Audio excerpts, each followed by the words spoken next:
tiba-tiba tanda-tanda kelahiran muncul dari perut si ibu. Ia tak bisa lagi menahannya dan tak sanggup untuk mencari tempat melahirkan selain di dalam Ka'bah.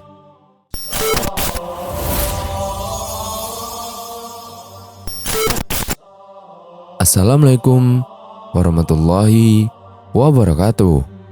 Sahabat beriman yang dirahmati Allah Subhanahu wa taala. Ka'bah merupakan tempat paling suci di atas muka bumi dan merupakan kiblat untuk arah melaksanakan ibadah sholat. Ada cerita menarik. Ternyata ada orang yang pernah dilahirkan di dalam Ka'bah. Bahkan orang ini merupakan satu-satunya orang yang dilahirkan di sana. Lantas bagaimanakah kisahnya? Maka kali ini saya akan membahas tentang kisah orang yang lahir di dalam Ka'bah. Kisah kelahiran bayi di dalam Ka'bah ini terjadi 5 tahun sebelum Nabi SAW dilahirkan. Kisahnya begini sahabat. Pada suatu hari di kota Mekah, ketika itu sedang diadakan acara semacam festival. Acara ini berpusat di Ka'bah.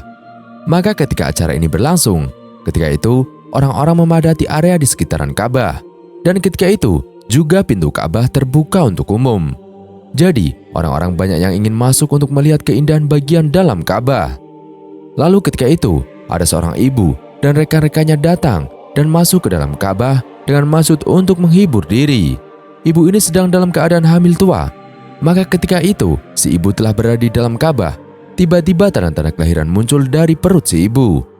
Ia tak bisa lagi menahannya dan tak sanggup untuk mencari tempat melahirkan selain di dalam Ka'bah. Kemudian dengan sigap, rekan-rekannya segera mencari sebuah nampan besar dan beberapa helai kain. Lalu waktu yang singkat, sang ibu melahirkan anaknya di atas nampan tersebut dalam kondisi selamat. Dan telah lahir seorang bayi laki-laki di dalam Ka'bah atau yang biasa disebut dengan Baitullah itu. Sahabat yang dimuliakan Allah, bayi laki-laki yang dilahirkan di dalam Ka'bah tersebut diberi nama Hakim. Nasabnya adalah Hakim bin Hizam bin Khuwailid, dan Hakim merupakan cucu dari Khuwailid. Artinya Hakim merupakan kemenakan dari Sayyidah Khadijah, istri dari Rasulullah Shallallahu Alaihi Wasallam. Istri dari Rasulullah Shallallahu Alaihi Wasallam. Sebab Khadijah adalah putri dari Khuwailid. Hakim dibesarkan di keluarga yang kaya raya. Karena ketika itu keluarga dari Khuwailid memang terkenal akan hartanya yang melimpah. Di samping itu Hakim tumbuh menjadi anak laki-laki yang cerdas dan berakal. Karena dari itu kaumnya menjadikan Hakim sebagai pemuka mereka dan menyerahkan tugas rifadah kepadanya. Artinya ketika itu Hakim ditugaskan untuk membantu mengurus pajak yang diperuntukkan untuk orang-orang miskin, dan bertugas juga mengurus jamaah haji yang kehabisan bekal makanan. Bahkan sampai-sampai Hakim rela merogoh kocek pribadinya sendiri untuk membantu para jamaah haji yang kelaparan. Ini yang menyebabkan Hakim dimuliakan oleh masyarakat Arab ketika itu. Sahabat yang beriman, sebelum Nabi SAW menikah dengan Sayyidah Khadijah, Hakim dan Nabi SAW lebih dahulu menjadi sahabat karib, dan bahkan jauh sebelum Rasulullah menerima risalah kenabian. Keduanya berkawan akrab, meskipun Hakim lebih tua 5 tahun dibanding dengan Nabi SAW. Hakim merasa tenang berkawan dan bersahabat dengan Rasulullah, sebagaimana dengan Rasulullah juga membalas pertemanan dengan persahabatan yang tulus. Dan setelah Rasulullah SAW dan Sayyidah Khadijah menikah, Hakim menjadi semakin akrab bersahabat dengan Nabi Muhammad SAW. Banyak ketika itu orang-orang yang tahu bahwasannya Hakim merupakan sahabat dekat dari Nabi Muhammad SAW.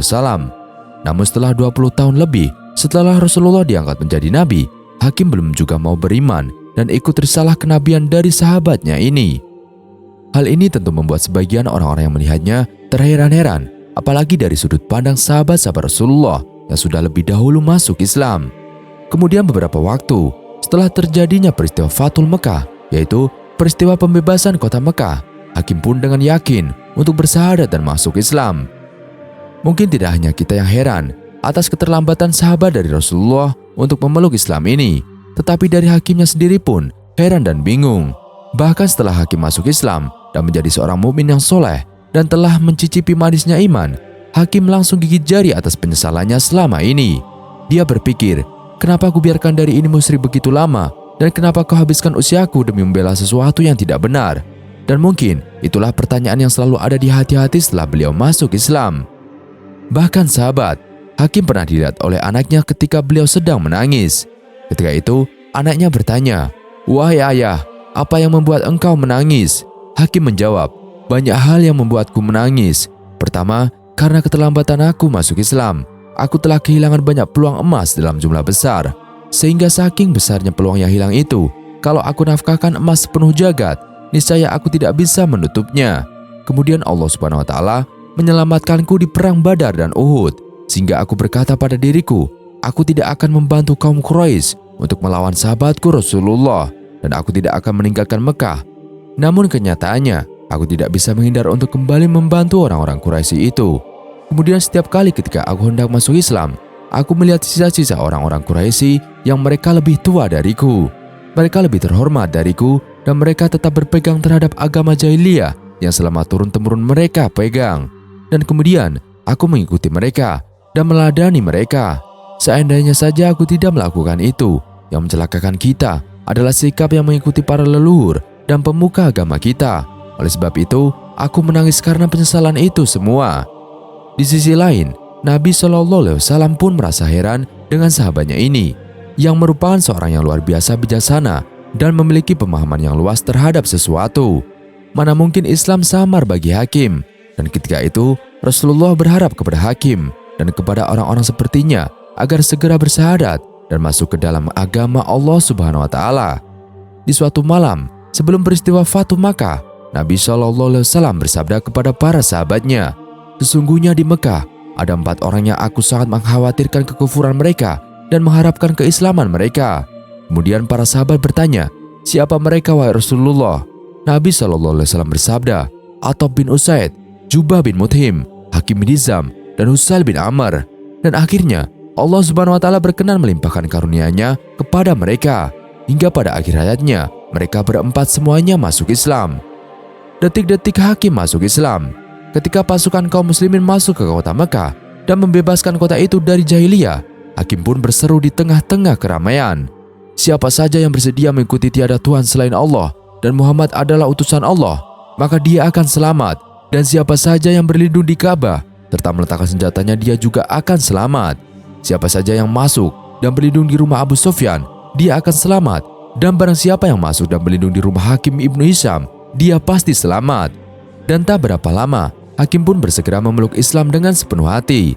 Setelah Hakim bin Hizam mengucapkan 2 kalimat syahadat, dia benar-benar amat bersalah dan menyesali setiap detik dalam hidupnya sebagai seorang musyrik dan menolak kebenaran dari Allah Subhanahu wa Ta'ala dan Rasulnya. Maka ketika itu, Islam menguasai akalnya. Dia beriman, maka iman itu menyatu dengan darah dan hatinya.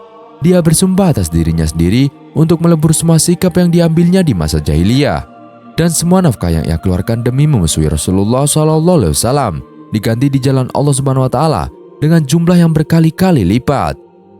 Dan ketika itu sahabat, Hakim memenuhi janjinya itu. Ketika itu, Hakim menjual sebuah tempat miliknya yang bernama Darun Nadwah. Itu merupakan tempat orang-orang Quraisy bermusyawarah untuk menyusun makar jahat kepada Rasulullah. Maka Hakim ingin berlepas diri dari tempatnya itu.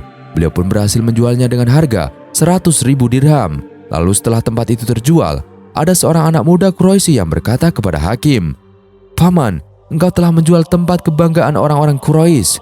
Kemudian Hakim menjawab, "Mana mungkin wahai anak muda, seluruh kebanggaan telah lenyap. Sekarang yang tersisa hanyalah ketakwaan. Aku tidak menjualnya, kecuali karena aku ingin membeli dengan harganya sebuah rumah di surga. Aku menjadikan kalian sebagai saksi bahwa aku meletakkan harganya di jalan Allah Subhanahu wa Ta'ala." Artinya, uang dari hasil penjualan disumbangkan Hakim untuk membela agama Allah dan Rasulnya. Setelah masuk Islam, Hakim menunaikan ibadah haji. Dia menggiring 100 ekor unta yang dihiasi dengan pakaian yang indah. Kemudian, dia menyembelihnya demi mendekatkan diri kepada Allah Subhanahu wa Ta'ala. Di haji yang kedua, beliau wukuf di bumi Arafah. Dia malungkan segenggam perak di leher masing-masing sering hamba sahayanya yang bertuliskan merdeka karena Allah Azza wa Jalla dari Hakim bin Hizam. Kemudian Hakim memerdekakan semua hamba sahayanya, dan bahkan saking kaya rayanya, di haji yang ketiga, Hakim membawa 1000 ekor domba. Kemudian dia menyembelihnya di Mina dan membagi-bagi dagingannya kepada fakir miskin dan kaum muslimin demi mendekatkan dirinya kepada Allah Subhanahu wa Ta'ala. Kemudian setelah perang Hunain, Hakim bin Hizam meminta bagian dari harta rampasan perang kepada Rasulullah SAW, dan Rasulullah pun memberinya.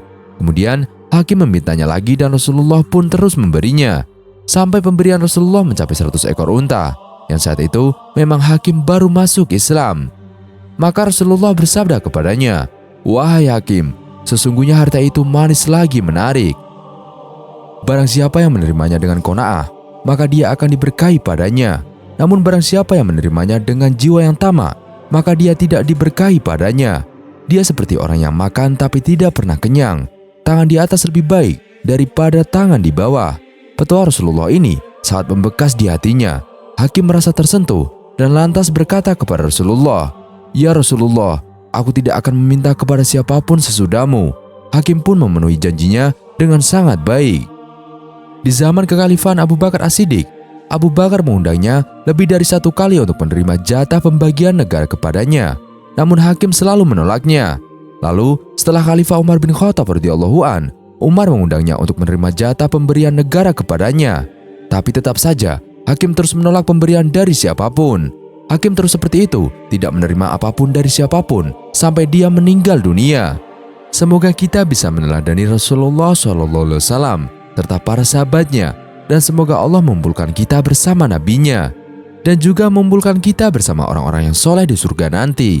Amin amin ya rabbal alamin. Wallahu a'lam bishawab. Dan itulah sahabat, sedikit kisah kali ini. Kurang lebihnya kami mohon dimaafkan.